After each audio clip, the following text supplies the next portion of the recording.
क्या आप जानते हैं कि एवरेज पर्सन दिन में 200 से 500 दफा अपना मोबाइल इस्तेमाल करता है और वो इस्तेमाल एक्चुअली में नहीं कर रहा, बस वो उसको देख रहा है, उसकी नोटिफिकेशंस चेक कर रहा है।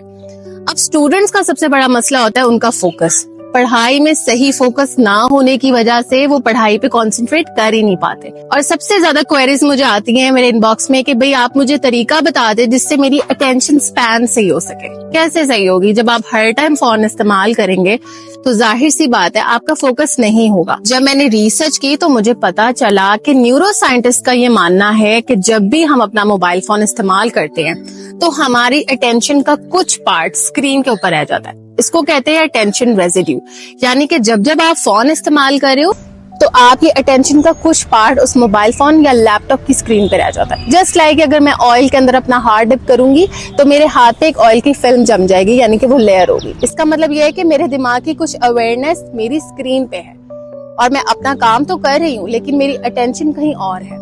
जब आप बार बार मोबाइल इस्तेमाल करते हैं, स्क्रीन पकड़ते हैं, स्पेशली जब आप पढ़ाई कर रहे हैं, एग्जाम की तैयारी कर रहे हैं, तो डेफिनेटली आपको मोबाइल फोन आपको कॉन्स्टेंटली डिस्ट्रैक्ट कर रहा है। और आप जानते हैं कि डिस्ट्रैक्शन आपकी क्रिएटिविटी को बिल्कुल खत्म कर देती है। अब आते हैं डीप साइंस फैक्ट की तरफ। जब भी आप अपना मोबाइल फोन इस्तेमाल कर रहे हैं तो आपका प्री फ्रंटल कॉर्टेक्स एक्टिवेट होता है जो कि डोपामिन रिलीज करता है। जैसे जैसे आप मोबाइल फोन के नोटिफिकेशंस या बहुत सारे लाइक्स और कमेंट्स को देखना चाहते हैं तो आपका डोपामिन और रिलीज होता है और ये डोपामिन रश होता रहता है। ये आपको इंस्पिरेशन देता है कि आप और काम करें, और पोस्ट लगाएं, और लाइक्स इकट्ठे करें। अब एक स्टूडेंट का गोल कामयाब होना है, बहुत अच्छा पढ़ना है। आपके दिमाग के अंदर वो केमिस्ट्री डेवलप हो रही है कि आप खुद को फोकस करने के काबिल ही नहीं छोड़ते। सोल्यूशन की तरफ आते हैं। आपने करना ये है कि आपने मोबाइल फोन का कम से कम इस्तेमाल करना है। जब आप इस्तेमाल ही नहीं करेंगे तो डेफिनेटली आपका प्री फ्रंटल कॉर्टेक्स एक्टिवेट ही नहीं होगा, डोपामिन कम रिलीज होगा। तो डोपामिन रिलीज कब होगा? डोपामिन तब रिलीज होगा जब आप अकेले बैठेंगे, खुद को टाइम देंगे।